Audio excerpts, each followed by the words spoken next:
There we go. Hey, everybody. Our mic wasn't working for a second. It's a good thing I caught it, though, immediately. I saw it. I was like, hold on. No sound bar. Hey, everybody. Welcome back to Escape Reality Star Wars Talk. I'm your host, Caleb. I am Seth. I talk Star Wars with this man. I caught him mid-yawn. I'm sleepy. I'm tired. I'm pretty awake. For one, it's my mom's birthday, so we had brunch already. So, had some coffee. Had some Tim Hortons maple coffee. I'm good to go. Had some bacon, some pancakes, some eggs, some grits. There you go. Good southern breakfast. Mm-hmm. Some cinnamon rolls. Pretty good breakfast. Pretty good brunch.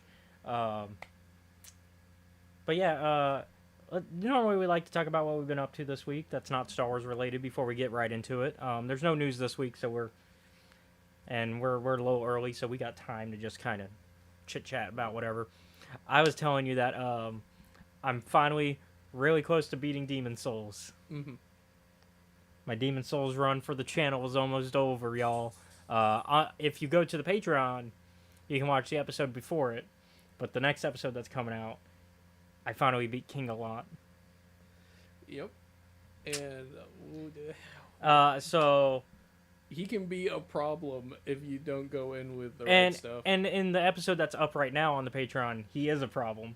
So instead, I was like, well, I still need to beat the other world bosses.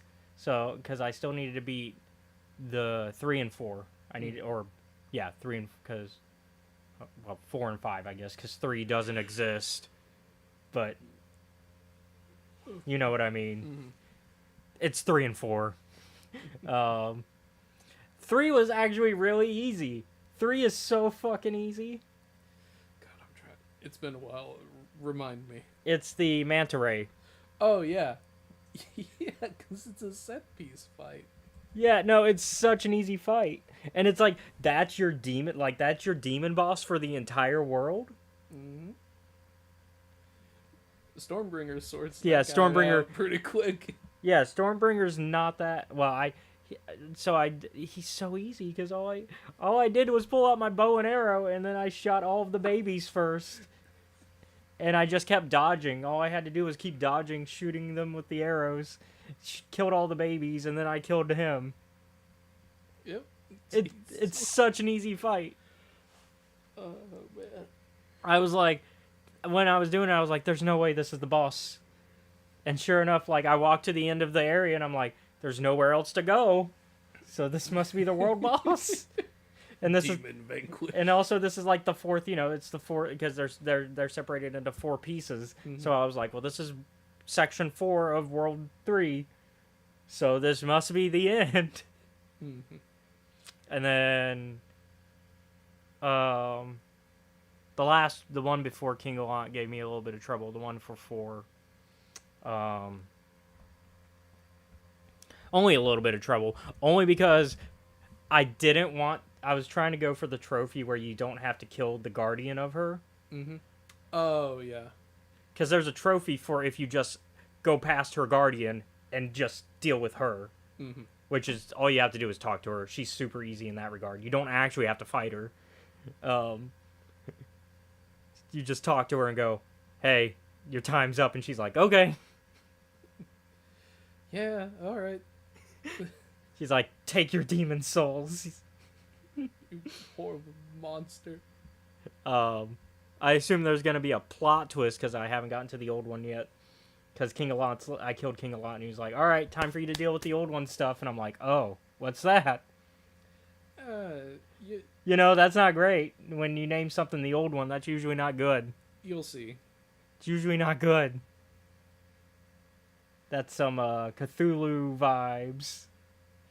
Yeah, they're big. I will give you that much information.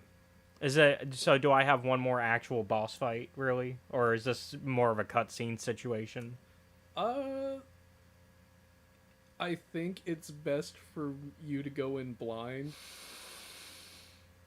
I've used a guide for most of this run. Except for near the end. I kind of stopped using the guide halfway through, but... I want to see what your encounter with the old one is. How that plays out. But yeah, no, and then Because, like, Zach wants me to get Demon Souls or Dark Souls 1 next. I was going to do Kingsfield, hmm but I did some research, and Kingsfield technically, while there are connections to the Dark Souls and Demon Souls and Bloodborne games, they are not Soulsborne games themselves. Yeah. Kingsfield is its own separate thing. Even though they have a lot of similar Tones and thematics and the Moon Sword or whatever it's called. Moonlight Greatswords in every FromSoft game. Yeah. And then I was also... They can't help themselves. Yeah, there was another one that I was thinking of doing. That was, Well, clearly the next one you should do in completely the incorrect order is Sekiro. We're gonna start. Well, no, I got Sekiro on the list, but it's after, like, they're in release order. Okay. Is what I've got them in. Yeah. So Sekiro will be like second to last. I'll play Elden Ring last. I've played Elden Ring, but I've never beaten it. So it will be my chance to beat it. Mhm. I'll probably still shoot the bird and get some runes that way, though. I'm still gonna Everyone uses that fucking bird. I don't, because I'm not a little bitch. look. but The bird has it coming for existing. That reminds me, when Mom came down, I tried to explain to her what was going on in Elden Ring and why I was doing the things I was doing. Mm-hmm. And she's like, so is the point of this just to go around and kill things? And I'm like, well... Yes and no. Yes and no. Yes, I have to go around killing things because this old evil god empress decided to be a fuckwit. And also I have to figure out how to deal with, like, religious... I've got to overthrow the old world order in order to make things better. By murdering the old world order, which is weird because it's state sponsored by the by America. She's like, hey, I don't care what any of my kids or the Tarnished do, as long as you do it in the most violent way possible. And it's like, thanks, America, you suck. I was also gonna put Shadow Tower on the list, but I removed them. That's not one I'm familiar with. Yeah, it's it shares a lot of the themes and things of Kingsfield. The first one was on PlayStation, and then there was a sequel for PS2 called Shadow Tower Abyss. Similar to Kingsfield, they're more dungeon crawly, and once again, they are not technically Soulsborne games, so that's why I removed them. Yeah. But yeah, Here's so a question I guess for Dark you. Souls Remastered on PC is my next move because Zach wants to play it with me. Oh, that's great. Here's my question. So, since you're almost at the end of the game, what has been your favorite boss from Demon Souls so far? Only because it was so fucking easy. Big old mantis. Big old mantis. It was also a nice set piece. It was a good set piece battle. It's very pretty. Yeah. There you got the big open field with the lightning, and then you got them shooting their little rays at you, and I don't know which you're gonna feel more guilty about fighting later, if it's gonna be Sif or the Moonlight Butterfly. From yeah, the because first Dark Souls I know game. about Sif, because Yeah. Sif is the wolf, right? Mhm. Yeah, I know about Sif. That one I feel preemptively guilty. Don't. They have an obligation, and so do you. But Sif doesn't. And Sif's a good dog.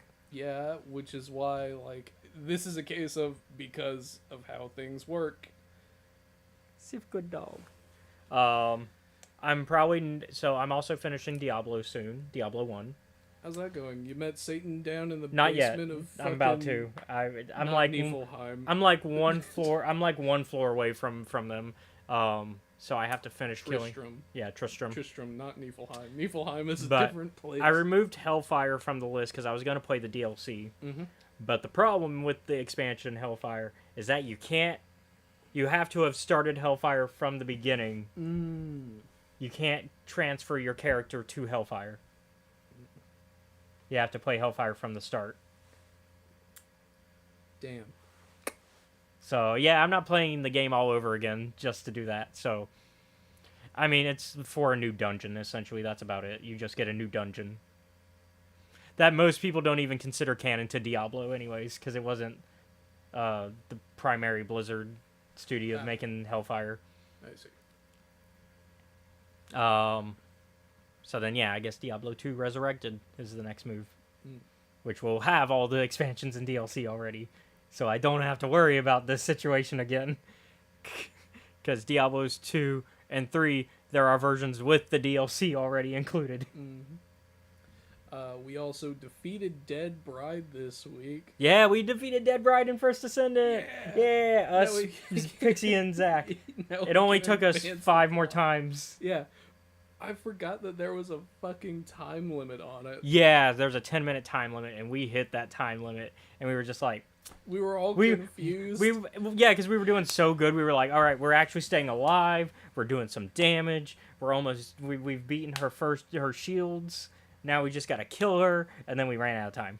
We were all like... And the game's like, you failed. And we're like, wait, what? What do you mean we failed?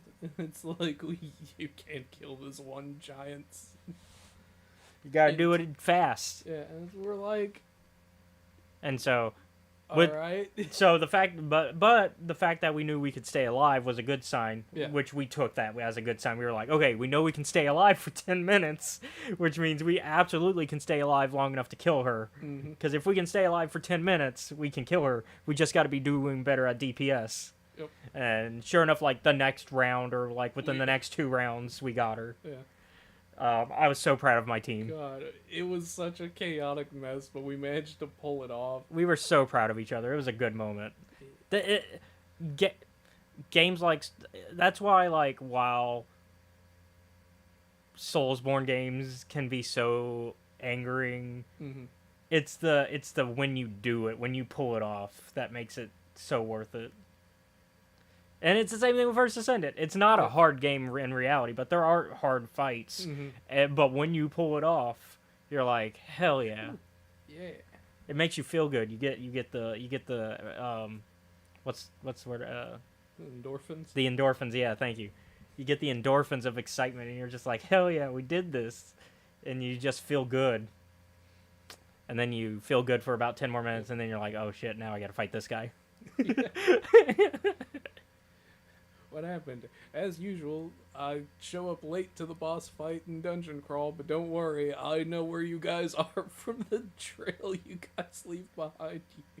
But yeah, and so King Alot, going back to that, I managed to defeat him, and spoilers, I guess, for the next episode coming out on the Patreon side of things. I just had to have my body. I was weakening myself on purpose because trying to get that white what's it called, world tendency. I was trying to get that world tendency up because currently World 1 was kind of fucked. I kind of fucked it into oblivion and then got the rewards from it and then was like, you know what, actually I want to bring it back up. And so to do that, you can't die with your body, because if you die with... You can die in the world, but if you die with your body, it drops the tendency. So the professional trick that I learned from watching some... Because I was telling you, I was using, I watched some tutorials and walkthrough gameplays to learn. There's no shame in it. These games are difficult. And while it's a remake and newer, it's still an old game. Yeah. So I was watching it and I was like, oh, the trick is you die in the Nexus. Because while the Nexus has a world tendency, it does not affect the ending of the game. It's like, the Nexus doesn't affect anything. So, and while there is a world tendency, 1, you can't ever see it. So you don't know. And then 2, it doesn't affect the ending of the game. So dying there doesn't matter. So what you do is you just climb the stairs, and then you jump from the top of the stairs, and then you die.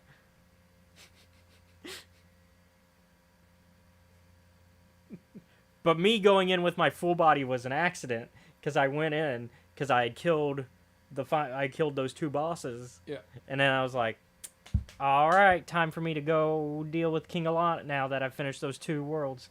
And I was like, because that King Alot now was the only thing left for me to do. Yeah. I was like, okay, well, he's the only thing now for me to do. I guess I should go deal with him. And I had also looked at the PlayStation, because PS5, you can actually look up, like, it shows you tips, Mm-hmm. like for depending on where you are in the game.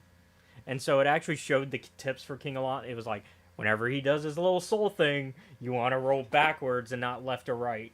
Yep. Because Do not let him grab you. yes, he grabbed me a couple times, but thankfully because I have my full body, I could handle it.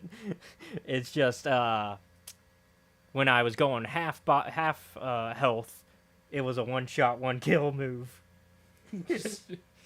Old King Alon is like on the other side of the throne room.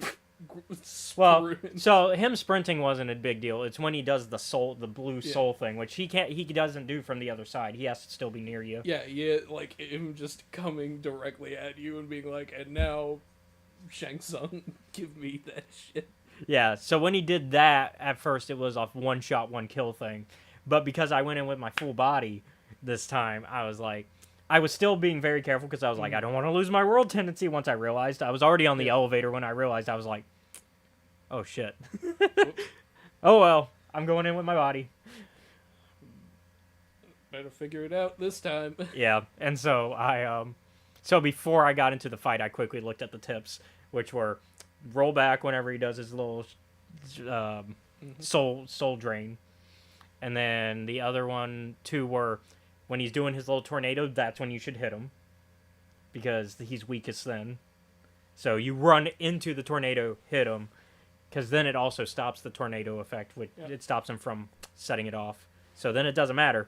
Because usually you're trying to get away from it because you think, oh no, it's gonna blow, and it does if you do that. But if you hit them, then No. you've thrown them off from it. Yep. I forgot what the third tip was, but I saw those tips and I was like, okay, I think I can do this then, because I was like, I already understood most of those ideas. The only one I didn't know was that the tornado one was running in, and so I was like, okay, so I can hit him more, and so because I was making it to like a couple of his tornadoes before I was getting soul drained. So I go in for the final fight. He soul drains me maybe 3 times during this time.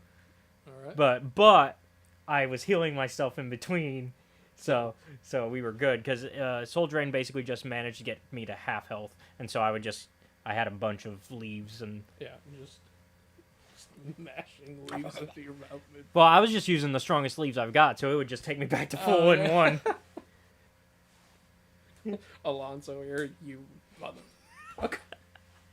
And this is with a tank build. This is a magic build. So, because although I can do some magic now, I've almost, but not heavy shit. Yeah. I did try to do a magic run against him because before I gave up on that, which was because I had unlocked the poison cloud, the actual heavy poison cloud, not the light one, the big one, and so from killing. I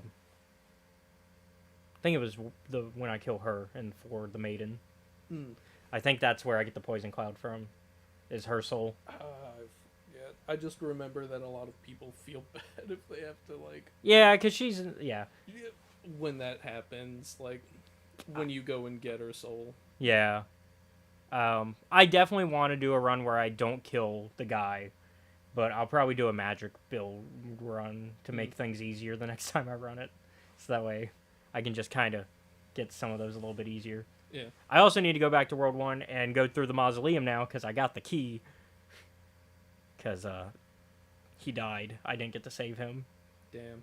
Because I didn't kill the dragon. I just ran past him. I'll have to do one where I kill the dragon. I also just didn't have enough arrows to where that could be a possibility. Same thing with and I can't carry enough arrows to make that a possibility. Same with, I didn't have enough magic for that to, I wasn't skilled enough in magic for a magic kill. Mm-hmm. So. Sometimes they die. Yeah. So, I got the key now to go to the mausoleum, so I gotta go to the mausoleum and deal with that hard fight. Which probably shouldn't be that hard if I can kill King Alon. Yeah. Should be very easy, actually. Comparatively. Considering I'm fairly certain Alon is the penultimate boss of the game. Ah, so the old one is the bot. There's something. Yeah. I'll say that. No, but... I'll say they have a health bar. Yeah. Oh, is this a situation where I gotta make a choice? Okay. I gotta pick the good or bad ending. Kinda, yeah. Do I accept the old one's powers, or do I... Yeah. Where does your soul sucking ability come from? Oh, yeah. That makes sense. A lot of shit will change overall for the world depending on this choice you're gonna have to make. Not really, because there's no sequel to Demon Souls, so, you know, whatever I do doesn't really matter in the long... Matter. Doesn't matter in the long end. Long term. Now, what choices I make in Dark Souls also don't matter, because Dark Souls 2 kind of ignores... I mean, I guess it, like... Because they take place, like, so separately from each other while still in the Dark Souls same... 2 is weird. Well, it's like... one iteration of, like, 100 cycles where people actually tried to do some different shit. Yeah, because, like, while the trilogy as a whole takes place in the same universe, they're just so separately, like, separate from each other. 1 and 3 are Probably the closest. are the closest, like, in terms of reincarnation type stuff. 2 is basically 2's gonna be a little bit weird because it's well, like, 2's also the experimental one that wasn't... Mhm. Yeah. It's the one They most all people have- don't like. Yeah, there's a reason for that. Well, I know he wasn't as heavily involved with 2, and so that's part of it, but...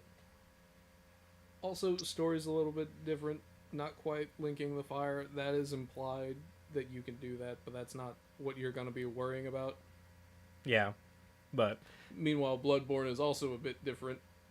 Well, yeah, because it's... yeah. I'll say this. Combat in Bloodborne. A lot faster than Demon and Dark Souls series. Yeah, no. From what I mean, Demon Souls and Dark Souls, and even Sekiro are more about timing, and like slowing down and kind of just planning. A little bit, yeah. Whereas Bloodborne is very much hit it fast and you're more likely to win. Yep. So, and then Elden Ring's kind of in the middle. Mm-hmm. Yeah. Bloodborne gives you a gun. Yeah. It's like, hey. And then It mocks you for and- using a shield. And then I'm nowhere near done being done with Divinity Original Sin. But Dragon Commander I finished again. That was fun to finish it again.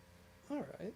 So, you know, that's the updates on the channel, I guess. And we're nowhere near done Pool of Radiance. We're almost done with Baldur's Gate Dark Alliance 2. I'd say we're halfway through San Andreas. Because right now we're at the part where you're working with James Woods. For the secret government group that he doesn't confirm but is probably the CIA. Or whatever they're called in the modern GTA games, because the old one, the 3D ones, actually called them FBI and CIA.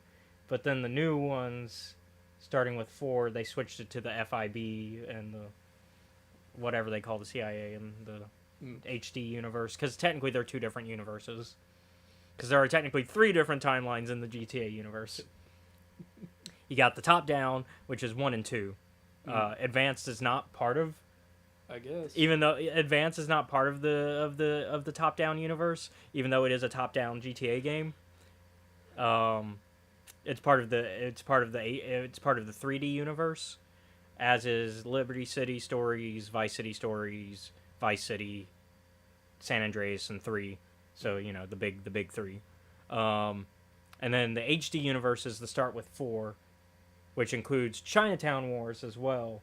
Even though you would think Chinatown Wars should be part of the 3D universe, it's part of the HD because it came out after 4 did. And then 5 is part of the HD universe, and obviously 6 will be part of the HD universe. Because you can already, like... Because they rename some things, and they and it's different. But yeah, and then of course that's what we got kind of going on the channel, and then we haven't had a chance to play more Grim Hollow in a minute just because scheduling is hard. Scheduling. scheduling is hard, and it's a late game, so Yeah. it's hard to get everybody to be awake. Yeah, I'm gonna talk with some of them because I'm like, hey, We can always figure out another day if that's Yeah. what we need to do. I think that's what we need to do, is we need to figure out a different day and time, mhm. because I think it's getting harder. Problem is, the only other options are like Saturday, which I can't do because I'm in I Mhm. play a game on Saturdays usually, and then Sunday is also, I mean, maybe Sunday evening, depending on the Sunday, So, yeah. because some Sundays I won't be available on a Sunday evening, but it also depends how late the Sunday games that I play go, Mm. which Ravenloft one's going well. I'm beginning to think Ravenloft, the guilt trip girls. The yeah, they're no longer the sirens. They are the what was the joke we had? The victim blaming. The victim blamers. It's so. They really do. Um I'm like, man, I'm thinking about it, I'm like, man, the Boom Boys have such a different level for like, oh, this person is an asshole. Yeah. As compared to. I would say your threshold is definitely much lower on the what it takes, or higher to be considered an asshole. Yeah. Ours is like, did you harm a child and did you fuck us over? Yeah. Whereas theirs are, did you just look at mildly did you annoy us? yeah did you look at us funny? Did you ask us for help? How dare you? You caused your own problems. You can't come to us for help. How dare you? Meanwhile, in Atharis, it's like, look, all we've got is each other. Because this place is fucked, man. I'm excited though for tomorrow's game, Acquisitions, because we got Mhm. Acquisitions tomorrow, not Ravenloft, and we haven't had an Acquisitions game in a minute, Yeah. and they are now home from the journey, so we now have our we're gonna use reunion, and also we're gonna use this as downtime session, so they're gonna get a lot of focusing on being back in Paladin's Helm, and we got some plans. I know Navio and Fedel want to do some stuff, and I know Corinna and Matt have talked to me about stuff they want to do for their characters, for Thyssen and Marlowe. So there's stuff there that I want to implement and play with, and there's stuff we can't entirely talk about because the episode's not up yet. So it's just like from last episode. Things are brewing. Yeah, so things from last episode. It's not even on the Patreon, so I really can't talk about it. Because I'm still finishing the art piece. We're so close to the art piece being done. I promise. So, I will take to redirect. Yeah. I have been running a cyberpunk game. Audience would know this, depending on if you're thinking. If you're new or not. If you're new. Chris, Steve, and Sky. Sky got kidnapped. And then, essentially, because of some backstory stuff, I was like, hey, you remember that politician whose husband you killed? Yeah, still mad about it. Still hate you. So much. And I was like, so he got kidnapped, and it's like, alright, well, we're gonna go get him back. And, man, that rescue mission went pretty well, except the politician was like, well, I still need him alive, but I also need him to go and do a job for me. And in order to make sure you do it, Cosmo, Sky's character, I'm just gonna put this virus in your little new ocular implant. And if you don't get this job done in the next 3 weeks, I'm gonna fry your limbic system.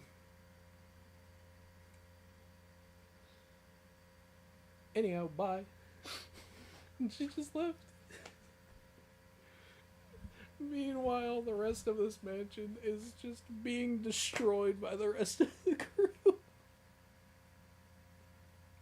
Damn. One of their ally NPC friends got shot in the arm, so they're like, hey guys, y'all are gonna need to... I'm gonna call it for a couple of days while my arm goes and heals up. So they're gonna have to figure out how to deal with that. Also continued a little more cyberpunk with 2077. I've been going and doing the Cyber Psycho missions. Oh, okay. Yeah. And I've been able to take out a couple of them non-lethally. Just sneaking up and being like, go sleep. Yeah. Nap time. Yep. Unfortunately, there was one earlier today where I tried it, and I just could not get the guy... Like, I got interrupted by a phone call while I was sneaking up to choke him out. But because the phone call button, the interact to, like, answer your questions over the phone is the same as the button you need to grab people for the takedown, I ended up getting caught up in a conversation, so I was like, I can't deal with this. Bang, bang, bang. So I just had to shoot the guy, and I was like, I really didn't want to do it this way. Yeah. But so far, out of the, like, 12 cyber psychos I've had to deal with, I've managed to get 9 of them in alive. The other 3 were unlucky. I'm trying my best out here, okay? Yeah. Other than that, I haven't really been up to much aside from working. Well, let's go ahead and just jump in today's topic, because we've spent 30 minutes now just kind of talking about whatever. Yep. I will say, fun things in the server. We watched all of Generation 3 of My Little Pony. Well, about all of Generation My Little Pony's Generation 3. And we have some questions about the lore. Yeah, we have questions about the lore. And there's also even more questions that Britt brought up to me in private. That was like, so do you think that all of the show generations are connected to each other? Because there's also theories about that. Because there are humans in Generation 1. They died off in the war. Died off in the war. Except for Santa. Except for Santa. They couldn't kill Santa. He was immortal. Santa's eternal. I know, but yeah, this next Thursday, we're going to watch the last of Highlander Season 2, because we got like 6 more episodes, and so we should be able to watch the rest of Season 2. Watch out, Duncan MacLeod. Reggie's coming for you. God damn it. You did it again. Yeah. Admittedly, like... But after Season 2, we get to watch the 3rd movie, which is probably the weakest of the Connor films. Well, hold on. Highlander 2 exists. Never mind. It's the second weakest. But we've had this discussion. It's because Highlander 3 it's the Force Awakens of the Highlander universe. It's them going, let's retell a very familiar version of events, but with new characters and familiar characters, just so people can understand that we can make a Highlander movie. It's the safest route. They take the safest route. Like, because you and I have seen 3, and so it was like, we watched and I was like, see, this is very much like Highlander 1, because this is a scene right out of Highlander 1, just kind of reworked.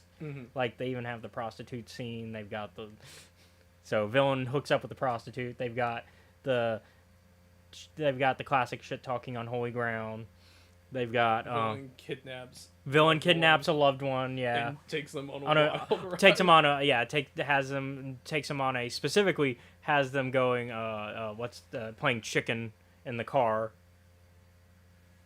So that although his version of chicken in 3 is interesting. Yeah. So I like I said, it's very much just a repeat of 1, but with new characters and some new context. It's also where it's the himbification of Connor MacLeod as well. They make him very dumb, in my opinion. But you have defenses against that. Yeah. You think that he's not as dumb as I think that the film presents him. But we'll get a third opinion pretty soon about Yeah. that. So yeah, the plan is this Thursday finish season 2, and then probably 2 Thursdays from then Highlander 3, because I think the next Thursday after that we will be doing My Little Pony Gen 4. We'll be starting Friendship is Magic, because I think that's what Britt wanted to do. I think Britt wanted to start Friendship is Magic. Which is a long journey, yeah. because it is 7 seasons, but only 4 of them are on Netflix. So the problem is going to be finding the rest of them. I'm sure she'll use some. She'll find a way. powers. She'll figure it out. But yeah, so let's get into today's topic, though. I just wanted to share all the fun things we're doing on the Discord. Wink, wink, nudge, nudge, join the Discord. Yeah. So spoiler warning for a show that's old at this point. It's over a decade. I mean, or almost. I think now we're hitting a point where it's a little less than a. Well, no, it's still over a decade. Yeah. So, season 4 of Clone Wars. Yeah. So story arcs for that one. God, I will say I kind of agree with you. Mon Cala is. Yeah, the Mon Cala arc is kind of.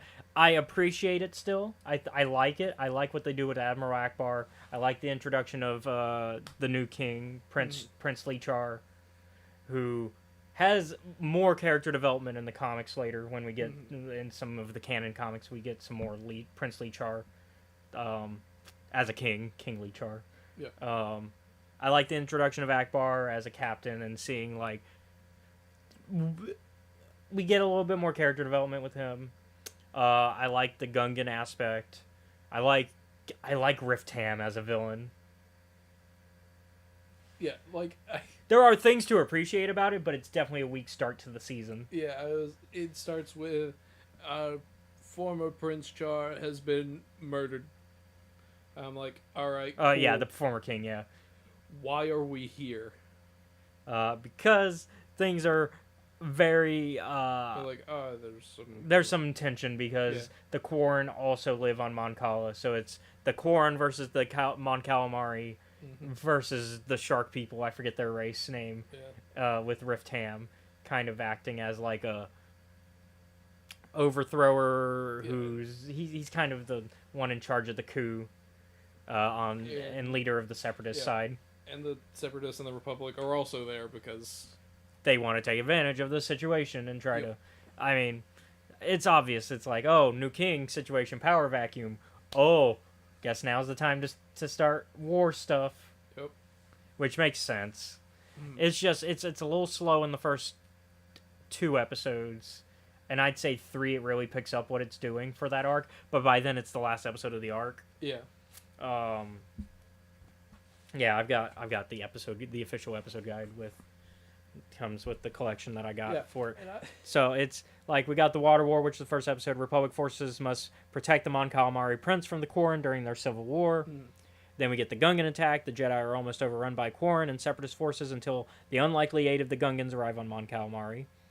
And then the last one is Ahsoka and the young Mon Calamari Prince Lichar lead a daring mission to save their friends and restore order to the planet.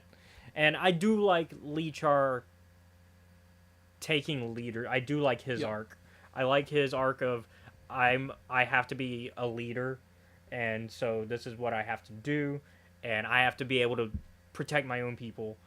Sure, I can have your help, but I need to be able to do this too. And so him facing Rift Ham is probably one of the best moments. Yeah. It's one of the it's about the only thing I remember from that arc. And like him basically having a "you killed my father, prepare to die" moment with Rift Ham is great. And I do like I said, I like the overall ideas. I think the execution's just a little bit messy. It's messy, and I don't know how I feel about it being the start of a season. Yeah. Like if if this was in the middle of a season, then it would work really well. But it's not. Yeah. It's the start. Yeah. So that's why I like last last week I was like, I'm not sure about the start of the season, and I'm still not sure about it. Like I said, I like the episodes. They just aren't season premiere episodes in my opinion. Like, this is not. It wouldn't get me hooked. Yeah, you wouldn't be like, oh, I'm excited for what the rest of the season's got in store, which is sad because the rest of this season is really so good. Fantastic. But the start is so underwhelming. Because like this entire season, as we go, hell, even the next episode, it's a standalone episode that's kind of connected to the Mon Cala arc. It's a continuation of the Gungan side of things, Shadow Warrior, and it's basically the Gungans are now having an issue where they want to join the Separatists, maybe because they have like they got a shaman that's like brainwashing the new boss, and so I actually like this episode a lot. And honestly, I think it's it's ramping up things, even though it's like you would think, oh, an episode about the Gungans. No, this is good. It's good. It's they so fucking impaled General Grievous. They just about won the war. I'm like, God damn it. The Gungans alone. Man, the idea of like, could you imagine if Padme had just said no? Yeah, when the leader of the Gungans, here's the like official thing on the episode guide. When the leader of the Gungans is hurt, it's discovered he has an uncanny resemblance to Jar Jar Binks, who must now lead his people against the Separatist uprising. Yeah, so because of the brainwashing thing, they go to investigate, and then he gets knocked out. The new boss. It's not Boss Nass. It's Boss. I forget his name. Anyways, he looks exactly like Jar Jar once you take the boss hat off, and they're like, "Oh, let's do a Prince and the Pauper situation and body swap and have Jar Jar take control." And it's just like, okay. Yep. And so, but yeah, they legit almost caught Grievous and ended the war right there. Like, they caught Grievous, the Separatists, and the Republic have to do a prisoner exchange because Anakin got captured too. Got captured. You know, I'm Which beginning to also wonder about this episode shows the dedication that Dave and George had to a single line delivered in Revenge of the Sith. Or two lines, really. It's the in Revenge of the Sith when Grievous and Anakin have their back and forth. Because they've never met each other in person. And so even during the prison exchange, both of them are knocked out because they can't see each other. Because they pass each other in the prison exchange, but both of them are unconscious specifically so they can't see each other, so those lines can still be. Meanwhile, Obi-Wan and Grievous can fight all they want, and in fact create a rivalry that. Obi-Wan just has like the most haters out of the enemy team. Because I mean, even Ventress is kind of like. Yeah, because Ventress doesn't. She does the flirty "I hate you," and then Grievous is legit "I hate you," and Dooku's like "fuck you, grandson," and "fuck you, great grandson" in particular. Oh man, especially some of the episodes this season with Dooku and Anakin. Yeah. They really hate each other this season. But yeah, no. So yeah, once again, the show just keeps getting better, and then we get probably some weaker episodes in the season, but I enjoy them because it's just a fun little side quest. I call it the Trouble Again arc, which is a reference to the old 80s Star Wars droid show, because that was the name of the theme song, and it was just like C-3PO and R2 going on adventures and getting different masters in between the events of 3 and 4. Not canon, by the way, because they do just belong to Bail Organa in canon throughout the whole that time. Whereas in the 80s, we weren't quite sure what happened to C-3PO and R2 in between the events leading, like what happened up to A New Hope. We just know they were together all that time. And so that cartoon is just like, all right, let's just put them on adventures together and have them have different masters every few episodes. And it's a good show. It's Yeah. cheesy, but The it's 80s. Trouble Again arc, as you're calling it, is very much just a C-3PO and R2 get into trouble get into trouble for like 2 episodes and have little mini adventures. and work for a goddess potentially. At some point, I remember encountering that. I'm like, what is this fucking fair folk nonsense going on here? Yeah, so the first episode is Mercy Mission. R2 and C-3PO embark on a surreal journey through the subterranean world of Aleen, which is where they work for like it's like going into the Feywilds. Yeah, It's basically an adventure in the Feywilds. I was thinking, I'm like, whatever you're gonna ask of me, be very direct about it. I don't want to play any games with you. And then the next one is Nomad. Fuck you for making me figure out a riddle. The next one is Nomad Droids, which is C-3PO and R2-D2 travel from one strange planet to another in their attempt to get back home to Coruscant, which is very Gulliver's Travels. Gulliver's Travels, yeah. It's especially because there is the one planet where they are giants. Mm-hmm. And there's you go from like Gulliver's Travels to Robot Fight Pit. And once again, they're not the strongest episodes of the season, but they're fun. Yeah. It's a break from like the realness of a lot of this, especially because the rest of the season's just gonna. This is your break. This is your hey. We're about to get serious for the rest. Hitting you with the emotional shit. Yeah, before things get real for the rest of the season. Because the rest of the season, like, there's some levity, but like. This is the point where a lot of people say that Clone Wars kind of grew up with its audience. Yeah. Because, like, seasons 1 and 2, absolutely for kids. Season 3, you can kind of see that it's still for kids, but it's starting to become, like, for teenagers. Yeah. And then, like, 4 and 5, it's like, okay, this is for older teens. Yep. And so, the next arc is probably one of the darkest arcs this season. The Umbara arc. Me and my homies hate Pong Krell. You know, I'm like, at first, because I know Pong Krell is a traitor from later media. Yeah, you know about the hatred of him. Yeah. I'm like, man, fuck this guy. Like even just going through... Like, even before he does anything actually, like, awful. It's bad enough he doesn't view the clones as people. Like, he's one of the few Jedi that do not treat them like people. He just straight up goes, you use your numbers, and that's it. You're not people. You are just bodies to be thrown into this war. Mm-hmm. And then, like, a little bit during I think the second episode with him, not only was I agitated at him... Oh, is this during the airbase episode, then? Because that's the second episode. I was just... No, actually, it would have to be the first episode where he's like, march directly into the city, and I went, you stupid fuck.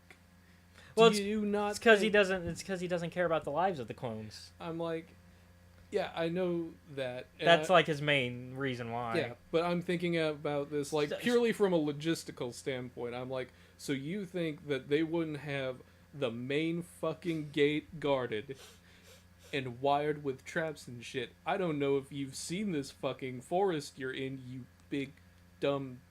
Umbara definitely feels the most like a Vietnam situation. I was like, can we please just shoot this fucker now? Like, it feels the most like a Vietnam arc, where it's just like, where they're fighting, because they're not fighting really against droids. Mm-hmm. These are people. They're fighting against the Umbarans. And then... on top of that, because they're fighting against the Umbarans, like, they make that clear. The Umbarans are on the Separatist side. Mm-hmm. And then, like, it's very guerrilla warfare. And then it's, I mean, hell, there's an episode name that, I mean, the episode names make me think of, like, Heart of Darkness. Because you got Darkness at Umbara. You've got, like, the general Plan of Descent and Carnage of Krell. And it's very Heart of Darkness / Apocalypse Now, because Heart of Darkness is, you know, the novel that Apocalypse Now is based off of. Where it's like, so, which Heart of Darkness is not Vietnam, but, like, it's been adapted with Apocalypse Now to be that type of story. And it's just, it's very much that type of story with traitors within and, like, people that are willing to kill their own, and like, it's... Like, I was in the first episode. I'm just getting furious at Pong Krell because I'm like, even if you don't give a shit about them as clones, you should at least be smart and think this through, but you're not. Mm-hmm. And then it's like over the course of the rest of it, it's like, so not only are you like an idiot, you're corrupt, evil, and actively malicious too. Yeah. I'm glad this fucker is dead. I honestly feel bad for Dogma. Yeah. I'm like, 'cause Dogma is strict, but he's not like. He realizes his mistake, and unfortunately, he realizes it too late. But he does realize it, and while the action he takes is gonna cause him to have a court martial for himself as well, Yeah. he took the appropriate action. I think this was Yeah. a case of what else were we gonna do here? Yeah. Because they were gonna kill him anyways. Like Rex was ready to do it. Yeah. Meanwhile, Krill's like, you can't do it, can you? Meanwhile, Dogma's like, but I can. Yeah, because I followed you and I believed in you. I believed in you, you piece of shit. Actually, I think Dogma is cleared of it because they realize like the situation. Yeah. They're like, oh, all right. But yeah, so the episode's just to kind of do overview. Darkness at Umbara. On the shadow world of Umbara, the 501st is charged with taking the capital, an impossible task made worse with the temporary reassignment of a new Jedi General, Pong Krell. Then we get the General, which is Rex and his clones are forced to take an Umbaran airbase against a massive army of tanks, and it's only their ingenuity that allows them to survive. Then Plan of Descent is when they start learning how to fly the ships. Yeah. Which does have a very funny moment of like, what's going on down there? Nothing to worry about, sir. Just some routine maintenance. Yeah, that was like safety drill. That was definitely supposed to be a callback to A New Yep. Hope with Han Solo's like, Yeah, people suck at convincing other people over the radio in Star Wars. It's a boring conversation anyway. yeah. But Plan of Descent, after successfully taking the airbase, Pong Krell orders Rex and his men to try for the capital again. Unable to stand idly by, several clones take it upon themselves to disobey Krell's direct orders. And then Carnage of Krell, which is where Pong just gives up the facade. He's like, fuck it. Yep, I don't fucking care anymore. But it's specifically because he does probably the most atrocious thing he does in this arc.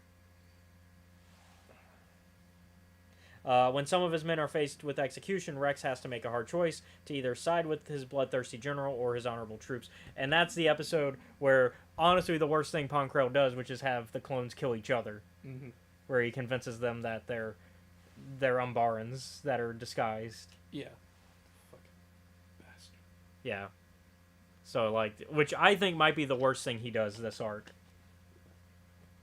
That's really like, if I was watching this back in the day, I'm like, all right, that's the nail in the coffin. He has to go. Yeah. Like, at first you can go, okay, he's a tough general. Mm-hmm. Maybe he's by the book and he doesn't really view the clones Yeah. as people, which is weird as a Jedi. But all those you can maybe wipe away and go, okay, he's just harsh. Mm-hmm. Right? You can just, maybe he just is changed by war and is realizing maybe a harsher tone is necessary. Right? You can wipe a bunch of that away, right? Even the go in a straight line. Maybe that's just, maybe he realizes as the Jedi I can go in and clean up. Yeah. And if I just send them in a straight line, they're the distraction, and then I can clean up, right? All of that can be ignored, but the moment he has them killing each other is the moment that you're like, okay, this is not. He is genuinely a bad person. Mm-hmm. And he's also not like Obi-Wan and Anakin. Yeah, because Anakin's reckless, but like not to that level. Yeah, and I should clarify, Pong Krell never leads from the front. Mm-mm. He, in fact, does not actually go, and that's the other issue. Is he does like other Jedi? They lead from the front. They are very much the ones in the front and center. Even fucking Ice Boy, leads from the front. Yeah. Pong Krell goes, nah, I'm the general. I stick back here. You guys go kill and die. It's like, That's not how leadership works in this situation. Especially when you're Jedi. Like, I get, like, real-world generals sticking to the back a little bit more. Yeah. But Jedi generals? I like they're like we knew they're like Anakin, Obi-Wan, Yoda, Plo Koon, literally every other Jedi, Even Kiadi. even Kiadi leads from the front, and then we've got this asshole. Yeah. So, it's... I haven't eaten anything. No, since we'll like get... Yeah. No, you're good. 10 o'clock last night. My breakfast was a bottle of Coke this morning. You're good. But yeah, so, like, it's just so wild. Yeah, and it's like, fuck this guy. Yeah. So, me and my homies hate Ponkrell. I'm glad we shot you in the back. Next is the Kadavo arc, Mm. which that one is interesting because so when this arc particular came out, there was already a expanded universe Clone Wars comic book coming out, and they had already done this storyline. They'd already done this Before this show. But the show changes it. The show does it differently, and this is obviously the canon version because expanding universe not canon, it's Legends. So, yeah, they changed it up a bit. But yeah, this is the Slavers arc. I just called it the Kadavo arc because I didn't know a better name for it. Other than, even though the first episode doesn't take place on Kadavo, but the rest do. I guess I could have called it the Zygerian arc. Episode 1, Obi-Wan. God, I fucking hope Anakin gets here because I'm really tired of getting my ass handed to me. Yeah. I gotta sell it. Yeah, so the first one is kidnapped, an entire colony disappears, and it's up to the Jedi to uncover what's happened to the Togrutan people of Kyros, which is, makes it interesting from an Ahsoka angle, because it's Ahsoka's people, and so there's a connection there. Yep. Once again, we're seeing how well, like, Ahsoka and Anakin and Obi-Wan are working together at this point, like, because they have now worked together for a while now. We, like, to the point that they know exactly how plans work. They're just like, all right, Obi-Wan's gonna fake surrender. We're gonna send Obi-Wan to do what Obi-Wan does best. Negotiate. Lie. He's gonna be the negotiator. He's gonna fake surrender. We're gonna go find what's actually going on. And it turns out, bombs. Bombs everywhere. And so they have to disarm some bombs. While Obi-Wan gets his butt whooped because they do trial by combat. Yeah, Obi-Wan is so just waiting for that phone call. He's like, please hurry the fuck up. And so the droids call and are like, hey, our bombs have been disarmed. And the Zygerian's like, except for this one. And Obi-Wan just... Yep. Anakin has had some pretty intense and angry reactions. Hearing that they're fighting Zygerians prompts the most infuriated one I think I've seen so far. Yeah, this is the Anakin is angry arc. Yeah, like he essentially snatches the phone from like Obi-Wan and Ahsoka. It's like I'm 100% sure that if there was like a slur for Zygerians, Anakin would use it wholeheartedly. But yeah, so He smashes it too, I think. So they basically learn though that the Zygerians have taken the Togrutans. They're like, okay, they're not here, so we need to go to the Zygerians to find out where they shipped them to. So in the next episode, Slaves of the Republic, to investigate the colony of Kyros' disappearance, Anakin and Ahsoka go undercover as slavers to investigate the Zygerian slave trade. That's not entirely true. Ahsoka is the slave in that undercover operation. But Anakin basically they get caught pretty immediately. Yeah. They like Obi-Wan gets caught immediately, and I'm like, I could buy if I can buy Obi-Wan getting caught immediately. Actually, I can buy that. I'm also like of the opinion where I'm like, Obi-Wan's not this dumb. It's the episode 3 line. It's the how did we get here? We're smarter than this. Yeah, I'm like, Obi-Wan, I know you're. I'm like, he sees basically the senator from Togruta and just jumps down into the slave pit. I'm like, okay, I could see like maybe being able to talk and then like lie and get them out so you can talk later. what the fuck was your plan? Because you didn't have one. But yeah, the Queen of Zygeria kind of takes a liking to Anakin. Mm-hmm. Kind of makes him her personal pet. Kind of likes the back talk from Anakin. It's kind of a strange relationship. If Anakin wasn't a married man, I wonder where that would have went. Anakin's out here like, I'm gonna fucking murder you. She's like, ooh, that's hot. It's essentially the relationship. Basically, yeah. Then we get the last episode of that arc, which is Escape from Kadavo. Once the Jedi discover the true reason of the colony, the colony disappeared, it's up to Anakin, Obi-Wan, and Ahsoka to free the slaves as well as themselves, which Rex is also taken, by the way. They kind of leave that out. Rex is also a slave during that Rex arc. is there. And so... It has a great moment, but I think it's like... My favorite moment is Count Dooku showing up and Count going, all right, I need you to kill all those Jedi you've got captured. And she's like, except Anakin, I want to keep that one. And he's he like, goes, murder him. Especially him. And she's like, I like my pet. And then he shocks her. Anakin walks in, he's like, haha, take a step further and I'll kill her. And Anakin's like, you really think I care about her? Anakin, I got 99 problems, but a Zygeria ain't one. Yeah. Anakin did not care what happens to her. Yeah. Meanwhile, Obi-Wan is down in the slave pits. He's like... having to relearn hope and bring in uprising. They're like, oh no, we're not gonna hit you. We know that's not gonna do anything. We know how Jedi operate. We'll just beat everyone else. Yeah. Like... We'll just beat up on them. Yeah. And then they'll hate you for causing all the problems. Yeah. We'll use collective punishment on everybody else. Which unfortunately kind of works. It's like Obi-Wan's out here. Obi-Wan gets pretty banged up by the end of this. Like, everyone else is kind of like, yeah, there's a little bit of dirt and grime on them, but Obi-Wan has like actual bloodstains on his thing. Yeah. This is really just the everyone fucking hates Obi-Wan thing. That's the whole season, I guess. Yeah. Especially because, not the next episode, but the arc after that. But the next episode is A Friend in Need, which is a one-off. Mm-hmm. And it's a continuation of the Bonteri stuff. Because Lux returns. It's also a connection to the Mandalorian stuff and Death Watch.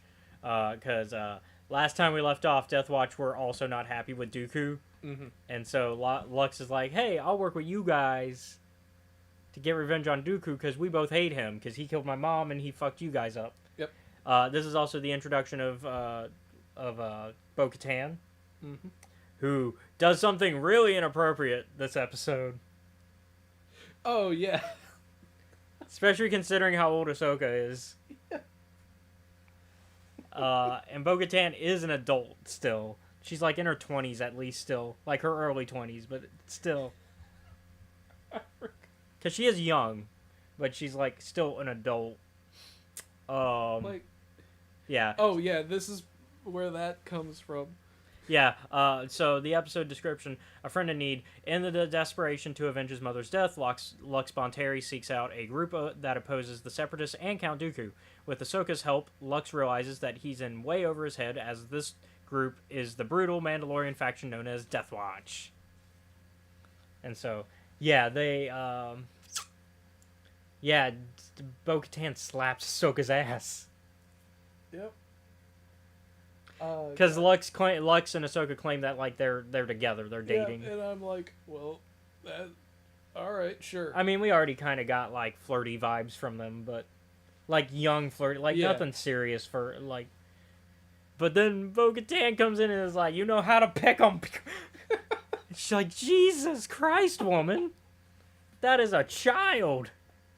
I'm laughing because like knowing how Bo-Katan is portrayed later. Because what? Ahsoka's probably 14 by this point? Probably, yeah.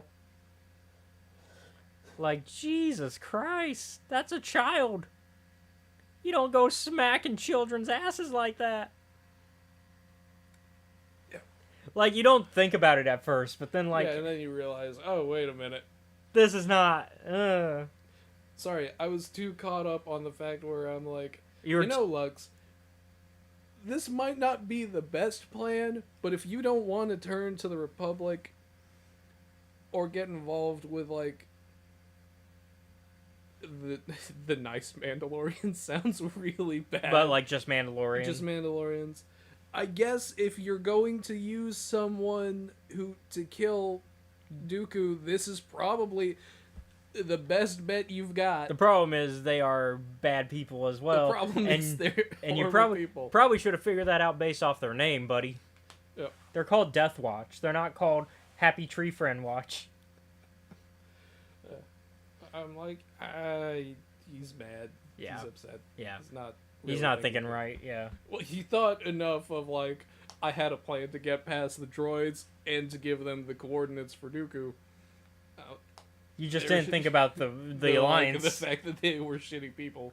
And then, But I suppose if you're watching goal them is active murder. I guess though watching them burn down a peaceful village though probably puts some perspective on that. Yeah. They're like, "Yeah, we'll give you your wives back." I was thinking there's a great so I've been watching Evil Jon Favreau. Fuck, what are they called? I was watching Vinland Saga, and there's a very similar moment, like, where there's a bunch of villagers, and they're like, please, at least don't take all of our food.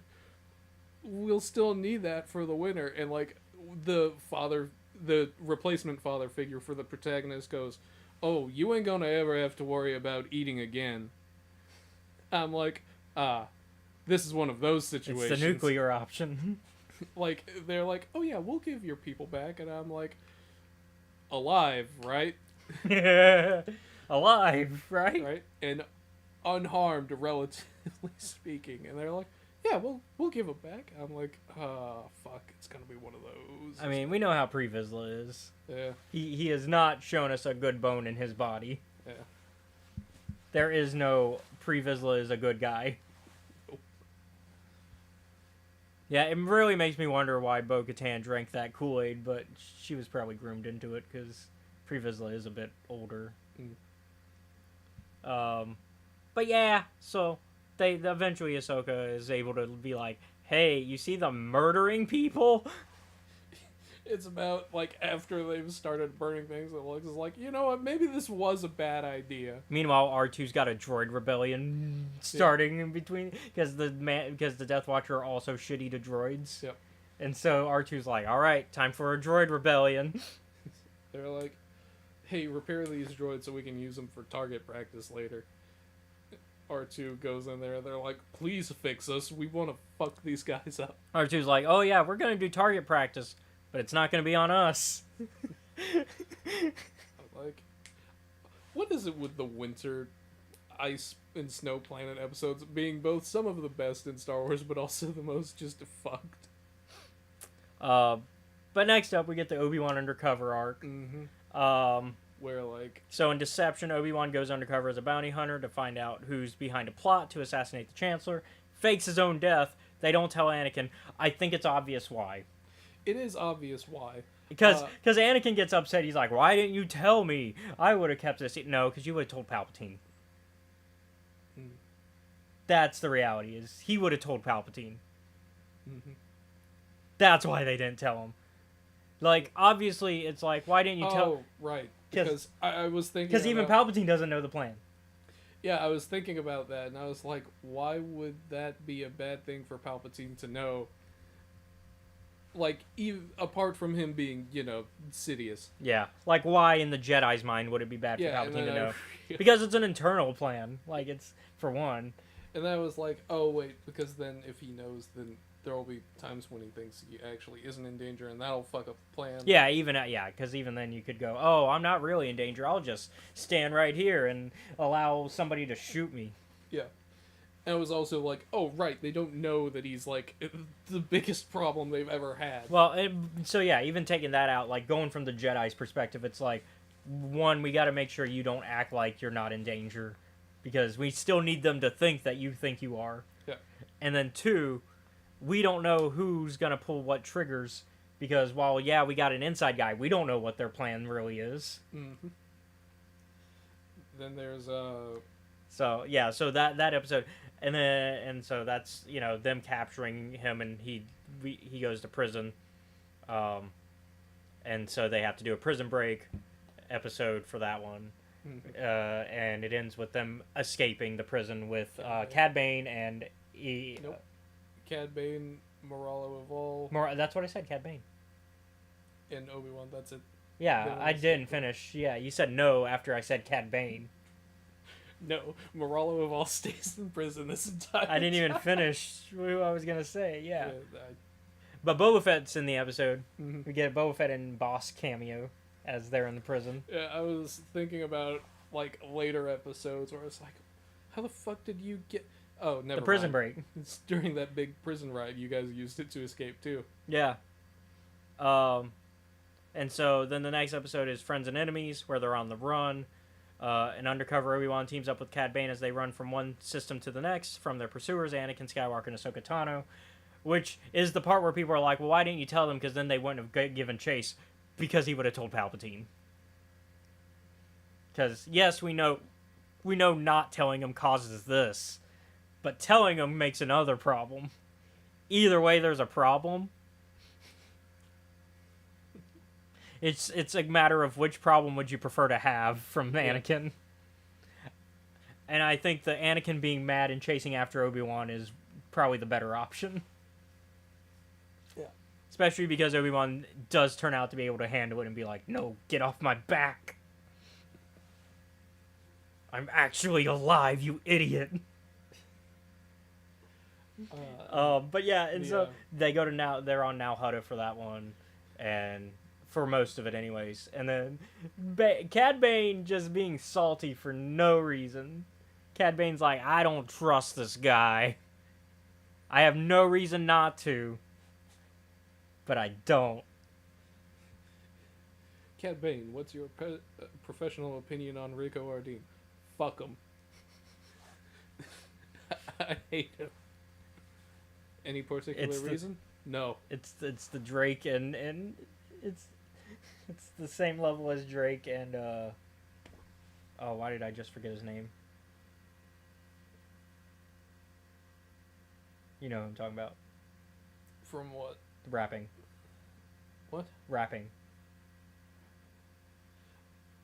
Oh, Kendrick? Yeah, it's very Kendrick and Drake. Whereas, except if Drake did nothing wrong. But Drake obviously has. Hot take. Very cold take, actually. But, no, it'd be like, Cad Bane just pulls up like Kendrick going, I hate the way you walk, I hate the way you talk, I hate the way you... I hate the way you just... And Obi-Wan's just here like, what did I do? It's like, all I did was help you get out of prison. Yeah, but you want half the money. Yeah. So then he gets him captured by the Hutts, and then he's like, hey, I put a tracking device on the ship I bought, so, yeah, go for them. They're assholes. They betrayed me. And then Cad Bane has the nerve to get mad about it. He's like, you sold us out. And he's like, it's exactly what you would have done. You'd have done the same thing. Like, don't even lie. In fact, you just did. You sold me out. So, we're even. Yep. And they're like, okay, we gotta get out of here. So they get a new ship that has only enough fuel to go to the moon nearby. to the next moon, Where the guy who sold them the ship, his brother, is in charge of the fuel there. And Anakin is like, damn, that's a pretty good scam, actually. Yeah. Anakin has had enough time to cool off to go from, I'm just gonna fucking murder everyone. To, haha, that's a good scam. Yeah. He still wants to murder Reiko Hardeen because he thinks he killed Obi-Wan still. So on the moon, they get into the fight. Obi-Wan's like, take a chill pill. I'm actually me. Kenobi is alive. Next episode is probably one of my favorites of this arc, which is the box. Mm-hmm. I love the box. I was thinking about it, I'm like, oh, this is just the cube. Yeah, it's the cube. It's the cube, but like bounty hunters. Yeah, no. I think they have admitted that that's the inspiration for this episode, which is wild. By the way, to be like, let's take a horror film and make that like inspiration for a kid's cartoon. Because the cube is rough, man. Mm-hmm. And they're like, yeah, let's make that a Clone Wars episode. Yep. So yeah, the disguised Obi-Wan, Cad Bane, and several other bounty hunters compete to find out who is the best of the best. Meanwhile, Evol is like, I created a box. You guys are gonna compete. Mm-hmm. I don't have to compete. I just get a free ride as being in charge. And then eventually Dooku's like, actually, nah, you got to prove yourself because these guys are beating your shit pretty easy. Because Obi-Wan is guiding them through it pretty easily because Obi-Wan is using the Force. He's cheating. A little bit. Just a little bit. He also uses his knowledge of other like aliens because if there's one thing we learn about Obi-Wan throughout the franchise is that he's actually a very learned man when it comes to like other alien cultures because of his time with Qui-Gon, because Qui-Gon was also very learned. Yeah, like earlier in the season, he tricks the Zygerian guy into like the fight because of his knowledge about Zygerian culture. And it comes up again with this one where it is like, well, it's a 50-50 shot on whether or not this will work. Yeah, because there's an alien race that can take the little electro serum and then bypass a shield generator wall that can hit a button. Otherwise, they die. And Cat Bane's like, you sure this is gonna work? And Obi-Wan's like, well, it's a coin toss. Let's hope I'm right. Yeah, it depends on the blood type. Yep. Thankfully, oh man, thankfully, Evolve did get the right one. Then it's like, oh, we're gonna go and test your sniping skills, and of course, Obi-Wan just uses the Force on that. And then he's like, all right, not bad. However, could you do it again? But faster, and with more targets? And Obi-Wan almost succeeds, except Evolve is an asshole who cheats. He's like, oh man, shame you didn't have enough ammunition for that last shot you needed. And Obi-Wan's like, oh, I'll just wait till they line up for two of them. 2 for 1. Oh, not that one? Not that one? Not what happened. I thought there was the 2 for 1 one. There is a 2 for 1 one that does happen, but it's not. Oh, it's not that one? Okay. It's after. Okay, it's before that, yeah. Yeah, and then he, runs out of ammunition, and it's like, oh, well, I guess you're just unlucky. And Bane is like, alright, no, fuck that. We're not letting him die because you pulled some shady shit. Yeah, because you cheated. If you're gonna kill him, you go down into the Yeah, fiery Cad Bane calls him out. He's like, you be a man about this. And Dooku's like, hey, you've been challenged. Go. Otherwise, I'll kill you. And Evol's like, ah, shit. And Obi-Wan beats the fuck out of Evol. And then Bane gets to be in charge of the mission, which is kind of bullshit. And he's like, oh, well, your leadership skills are a little bit lacking, Obi-Wan. I kind of needed you. You're good. You're a better sniper. You're a better sniper. But we need someone who's willing to, go through and finish the job if needs be. Oh, yeah, because he doesn't kill Evol. Yeah. That was the big tipping point. Basically, because Obi-Wan keeps saving everyone, they're all like... Although they lost a few at the first few challenges. They lost a few at the first few challenges because, sheer unluckiness and time. Yeah. But yeah, and since he doesn't kill Evol, which is kind of like the last thing that Dooku tells him to do, he's like, kill him. He's failed us. He sucks. Yeah, and Obi-Wan's like, nah, I've already beat his ass pretty bad. And so he's like, all right, well, Cad Bane, you're in charge. Well, you got the talent, but Cad Bane has the experience and the willingness to just murder people. Yeah. So, yes, we get the last episode of the Arc Crisis on Naboo, where Obi-Wan must try and stop the plot of the Chancellor's life without revealing his true identity, which is, they go to Naboo for, a big speech. It's like I forget what holiday it's supposed to be, but... Festival of Lights. Yeah, Festival of Lights. And so, he's going to have a big speech, and that's basically the opportunity that they're going to take to kidnap him. Although Obi-Wan's under the impression it's an assassination job. Mm-hmm. He believes it's a hit because Dooku and Bane kind of sparse the information out on purpose. it's very much a heist movie how this is planned They're out. like, you go here, you do this thing, you don't need to know anything else. And it kind of plays out really interestingly with the body doubles and the how many times like the one person disguised as Palpatine, and then they have Palpatine inside the arm. It's a case of, man, this is a really good plan. Too bad you had an insider. Too Though. bad you had to. If Obi-Wan was honestly, I think if this had gone through, this advances the plot that they were gonna do that they do later. Yeah. That starts Revenge of the Sith, which is capture Palpatine and have the Battle of Coruscant. But I think we would have had another Battle of Naboo essentially instead. And Obi-Wan gets another hater added to his collection at the end of this, because Cad Bane's like... I mean, Cad Bane already kind of hated Obi-Wan. Yeah, but this is definitely the thing that sealed it. Yeah. Then we get a pretty short arc. The next two arcs are pretty short. They're 2 episodes each. Yeah. Next one is Ventress returning. So we get Massacre. Count Dooku sends General Grievous to Dathomir to destroy the Night Sisters for their attacks against him. So, the Dathomirians just get wiped out. Night Sisters gone. Yep. I mean, like, we already knew about this event, but now you get to see it. Mm-hmm. I was like, when Talzin pulls out all... Excuse me. You're good. Sorry, didn't mean for that to happen. When Talzin, like, goes and pulls out, like, a lock of Dooku's hair, I was like, Dooku, come on. I thought you were... I didn't think you were this stupid. Yep. I'm like, they're gonna do some fucking voodoo bullshit, aren't they? I'm like, yeah, they are. They're like, what if we just boiled Dooku alive? I'm like, well, then fucking do it. Yep.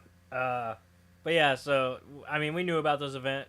I've seen this episode before, but you knew about this through the context of the Jedi Fallen Order game, where, and other pieces of media where they reference it and they talk about it, and I was like, I'm like, and they talk about how there's very few Night Sisters left. Mm-hmm. I was thinking, I'm like, how did they manage to pull this off? Because I'm like, oh, they have fucking zombies. But no, Grievous is just a walking army in and of himself, plus the army he brings with him. Yeah, I was like, I feel like the zombies will be a little bit, tough to put down for droids. And then I remembered, oh wait, they're droids. They're not going to slow down either. Mm-hmm. And Grievous is just a monster who doesn't slow down. Ventress gets hurt. That happens. Talzin dies? Is a ghost? Yeah, we'll go with that for now. Talzin is a ghost, I think. We'll go with that for now. Because I'm not sure. We'll go with that for now. I know that other lady is super dead. Yeah. He used the rocket launcher. But yeah, Ventress is injured and kind of makes a getaway barely. Yeah. And so this is kind of Ventress's new arc where she becomes a bounty hunter for the rest of the franchise. Ventress, I haven't switched teams. I've been kicked off of teams. I'm now neutral. So next we get his bounty, where Ventress teams up with Boba Fett and his gang of bounty hunters on their next big job, which is mail order bride. Mm-hmm. They don't know that though. They don't know that. They're just told protect the box. Yeah, and so they're told to bring this box on a train on Umbara all the way to this king guy who's like waiting for it, or governor or whatever, right? Yeah. And so he's waiting on it, and so it's basically Bullet Train. Yeah. It's basically, but before Bullet Train, the movie existed because the movie didn't exist yet. But it's basically the Bullet Train movie where they're just fighting throughout the train, and there's probably other media that I could relate that to that are like previous to Clone Wars, because it's not an uncommon trope of ride a bullet train style train and protect a box. Yep. Like, it's a very common trope, I think, and especially in like bounty hunter type crime films. Keep the box safe. Don't open the box. Don't look inside. Don't ask questions. And then just ride a train with it. Dengar shows up, still gives an underwhelming performance. Yeah. Bosk does his best. Boss does his pretty good job. But there are a lot of ninjas on this train. Yeah. And so, yeah, the Umbarans themselves start to attack. And eventually, Ventress, when it's just Ventress and Boba left, they realize, oh, let's just open the box and see what's inside. Well, they do, like, they open it, though. The box gets knocked over. Oh, yeah. And Boba, when he sees the girl, his first thing is, don't worry, I'll protect you. And then her brother beats the shit out of him. Hi, Pixie. Hello there. How's everything going? You got us on the alert. I was like, wait, there's a sound. But yeah, Boba gets... Oh, we're not allowed to say that word now. What? It's 2 words, actually. But we're not allowed to...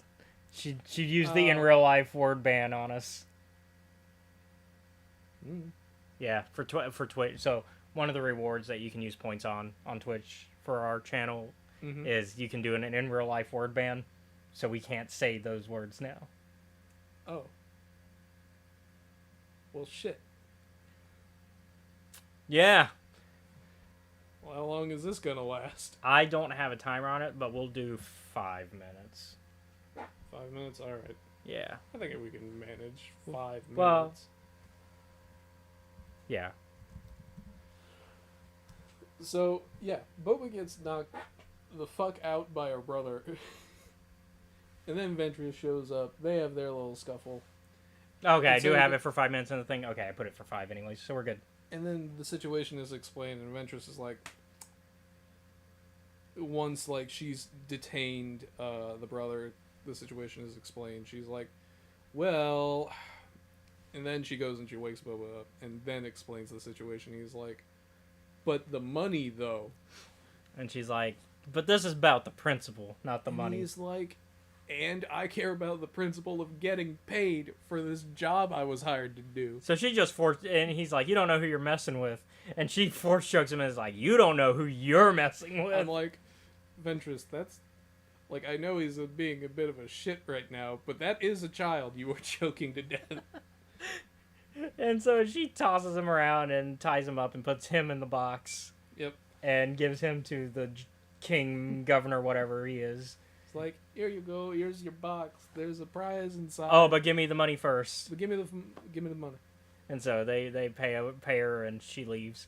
And so then she nicely gives her, because, before that, sorry. She, gives the girl over to the brother and is like, here's your sister, pay me though. Yeah.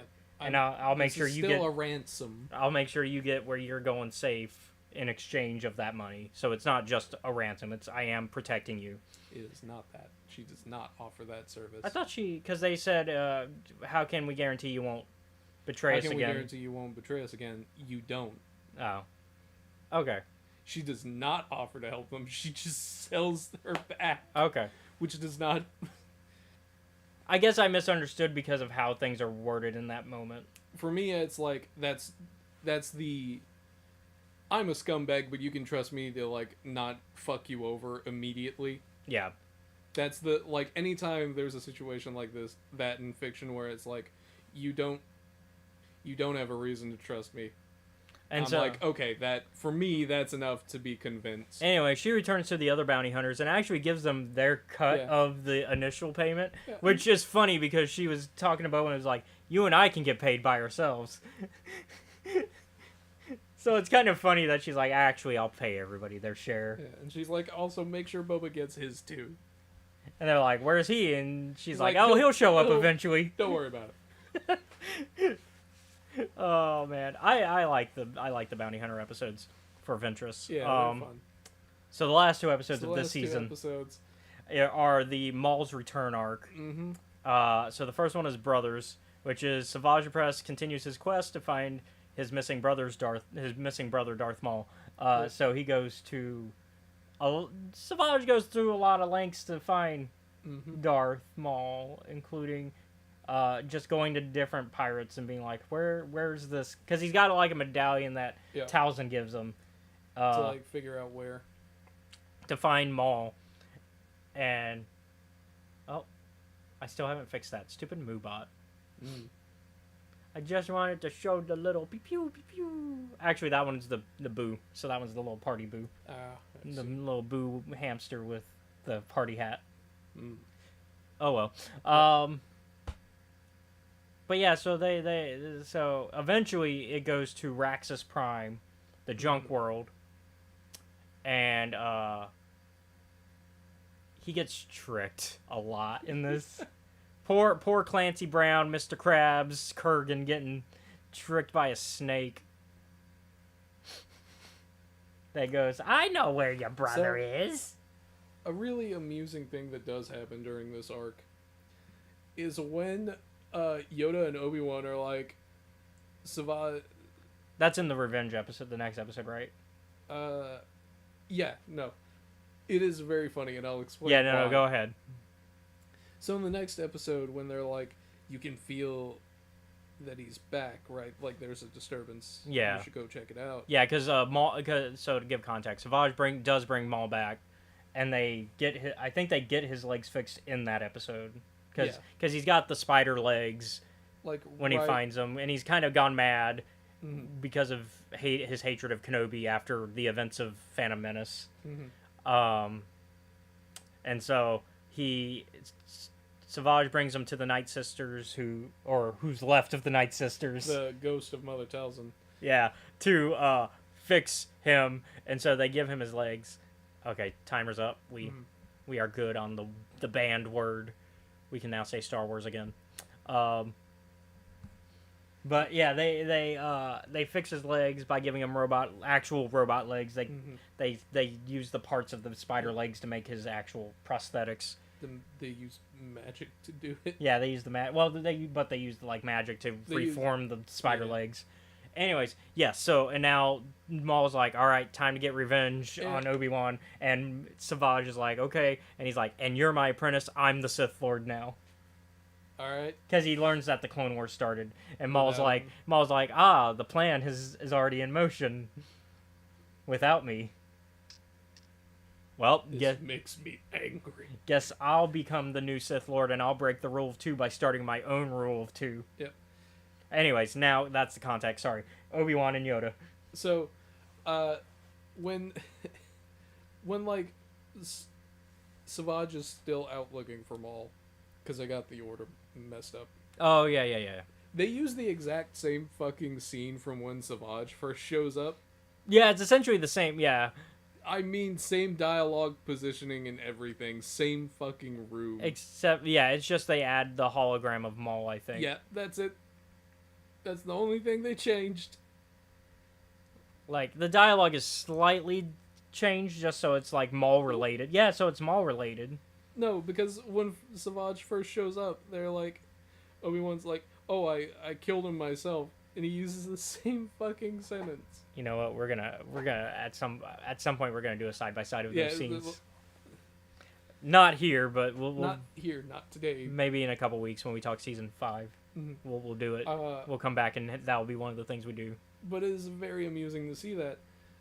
And go. Also, how do you get a Jedi's attention? Start murking civilians. Yeah. And so in this case, it's they go to Florum, where the pirates are. So this episode is Revenge. So this is the second episode now. So Savage Press and Darth Maul, brothers reunited, join forces to exact revenge on their enemies Asajj Ventress and Obi-Wan Kenobi. So it's a trap for both of them. Sorry, they don't go to Florum yet then. This is the fight. No, sorry, I was thinking of a season 5 thing. Sorry. All right. Season 4, this is on the ship. Yeah. They're on a junker ship. Asajj sees that, hey, there's a bounty out for Savage. I'm gonna go get that guy because he betrayed me. Which works for Savage's goal. Obi-Wan's like, I'm gonna go fight Maul because he killed a bunch of civilians because of me. So, yeah, and so they have like a fight on a junker ship with Maul, and they get their kind of shit kicked in. They lose. Yeah. They have to run. Yeah. So, that just makes Maul and Savage go, fuck yeah. So yeah, the end of the season is a bad guy win. Maul is like, I've waited for my revenge for 11 years. I can wait a while longer. Yeah, basically because Savage is like, oh, we should go after them, and he's like, we can slow down. We gotta milk this. He's basically like, I've got time. He's like, I got time, you got time. They're not going anywhere really. We know how to find them. Mm-hmm. So, and if we move too fast, then we'll get the attention of somebody I don't want to get the attention of. Because he is trying to avoid Palpatine's attention, but unfortunately, Palpatine does know about him being back already. Yeah. But Palpatine's like, I'm not going to do anything about it. He's not causing me any problems yet. Yeah, so there's no point to me going and trying to get that guy. Yeah, he's like, as long as he's doing his own thing, we're good. Yep. Now, if he starts to, like, compete against me, then we got problems. So, yeah, season 4 ends with a bad guy win. So that's season 4. 9 out of 10. It's earned it. Yeah, well, it would be... Or maybe 8.5. It's pretty close. It would be a 9 out of 10 for me if the first 3 episodes weren't such a slow start. It's an 8 out of 10, though. Yeah. You know what? Yeah, I'll go with you. I'll go 8 out of 10, actually, because I do agree. I think the slow start does throw it off a smidge, but not enough to make this bad. Just enough to not give it that 9. Yeah. Unfortunately, we are not reviewing season 5 next week. So, but fortunately, it's because something new came out. Yeah. And I already got it. New Edge of Balance manga. Woo! Oh, they got to see Aslan is in it. Because I flipped right to where Aslan is. Oh, no. God, spoilers, man. Spoilers for next week. So yeah, next week. Let me double check the schedule here for me here. Let me make sure. I know at some point we got to do a pre-recorded episode. I think it's next week's actually. Let me double check my schedule here.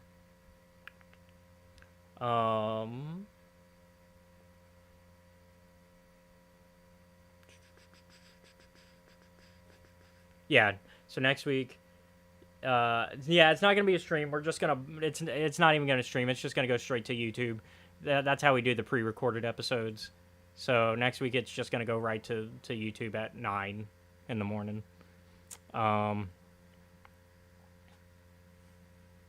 Yeah, we don't do pre-recorded streams. We just pre-record the episode. So yeah, next week has to be a pre-recorded episode because I have to be somewhere at 7 in the morning. Oh God. And I gotta be there. Actually 8, but still. Yeah. I'm working on something. It's for a film, so it's not bad reasons, but I just gotta be somewhere. So yeah, pre-recorded next week. But we are going to talk about Edge of Balance Volume 3. Come back to get some more Wookiee Arkoff Jedi Master. As well as some other fun characters. I already read it, so... Ah, good. I can speed read this one. Yeah, you can speed read this one, which is good because, you know, I read it in one sitting, honestly. I opened this thing and I was like, I'm reading this, and I just sat down and did it in one sitting. Yeah, it's honestly that good. But also, it's also short. It's a volume of a manga. It's not like a thick volume either. Like yeah. So, and honestly, the manga has been some of the strongest parts of the High Republic stuff. Mm-hmm. So, I have very good opinions about it. I'm interested in how you're gonna feel about it. I'll read. I do, yeah. And I'm not gonna say anything else. I'm not gonna say anything else because Is it gonna hurt me like the first one did? Not to that degree. Oh, not to that degree. There's gonna be some, you know. I don't think anything can go as far as Volume 2, especially with Kieran. Because let's not forget R.I.P. Kieran. Yeah. Volume 2 did us rough with that one. Mm-hmm. But yeah, I'm still mad about it. About Kieran. Yeah. But yeah, so I'm excited though to talk about that next week. So we'll pre-record that one. It'll be on YouTube, probably pretty early in the morning. Like most of my videos, I have a schedule where my videos always go live at 9 Central on YouTube. Whenever we have a video on YouTube that goes live, unless it's the sleep content. Sleep content I kind of just upload whenever. Yeah. Sleep content I'm like nobody cares. They'll watch it tonight whenever they go to bed. But yeah, so thank you everybody for watching today's episode of Escape Reality Star Wars Talk. I've been your host, Caleb. Be sure to like, comment, follow, subscribe to us. You can find us at Escape Reality Films on YouTube, Twitch, and TikTok. You can also show your support for us by joining our Patreon, which is at Escape Reality Films. Shout out to Jennifer Brantley. Thank you. There you can watch our YouTube content before it's publicly available. Not the podcast though. Maybe I'll upload it early since it's being uploaded as a pre-recorded episode. So maybe it'll be on the Patreon. Actually, yeah, I usually do those as on the Patreon, even if it's like a day early. Depending on when we decide to record, we got to figure out that. I guess it depends how quickly you can read it. Yeah. But you could probably read it like today if you really wanted to. Also, be sure to check out our Discord, which is also linked wherever you are watching, so you can become a part of our awesome community. We got people like Pixie in there, which I'll go ahead and give a shout out to. I don't know if she was listening earlier when we talked about our awesome First Descendant victory this past week with Zach as well, who I'll give a shout out to in a second. But yeah, they're usually there on Mondays, although we might have to change what day we play. We'll find out. Yeah. We need to figure out a better day that just so we can play more. And then Thursdays we do fun things like we were talking about earlier. We got like movie and video game nights, depending on what Britt and I decide. This upcoming Thursday, we're going to finish Highlander Season 2, like I said. So, be ready for that. More heartbreak there. Because we're just continuing to get heartbreak via Duncan going through everything. Yep.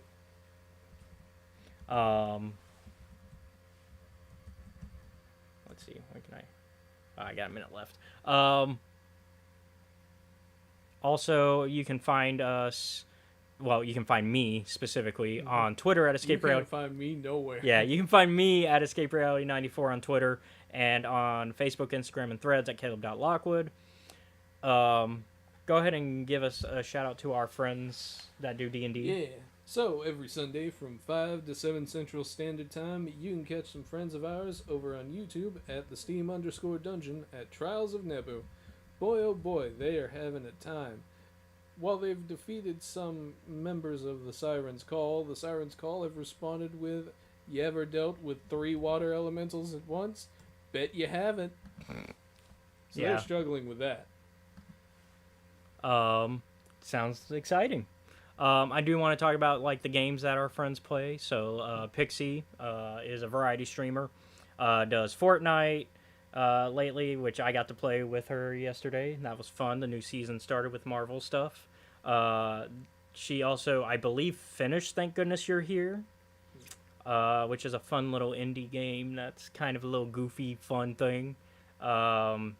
She plays Final Fantasy XIV, Once Human, Dead by Daylight, and Moonstone Island, which is like a little cozy game.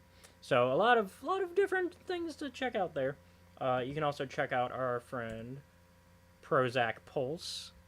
That is Zach in our Discord community, and he is kind of also a variety sort of streamer deal. Everybody's kind of a variety streamer out of our friend group. I know that's not the most recent game he played. It says Worms on there. The most recent game he's actually played is Call of Duty, which he played with Pixie, actually. They played some Modern Warfare 3 with the boys stuff in there. That's always a good one. The new one, yeah. And so Yeah, and then but also Worms is a game that we have played, and I've been part of those nights. Pixie's been part of those nights. Those are fun nights. Um, he's also done some Soulsborne games. Um, so it's he changes it up. He usually tries to have like multiplayer games though, stuff that the community can get a part of. Um, and I think that's. I'll go ahead and shout out Brit as well, although she hasn't streamed in a while.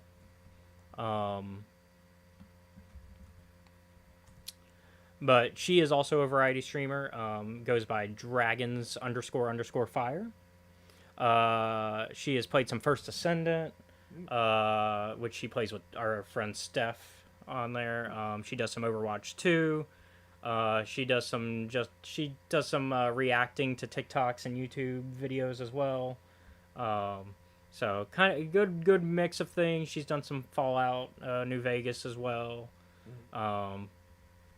Lot of good content from all of our friends. Let me see if I can. I got 12 more seconds before it would let me actually do it. Screw Zach. What do you mean?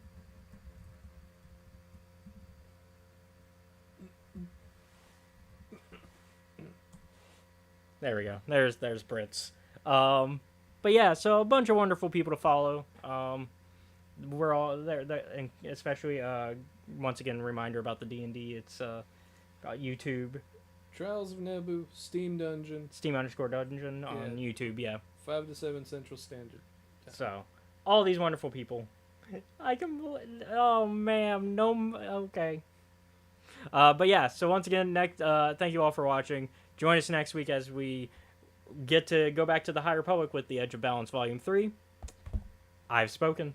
Y'all be safe out there.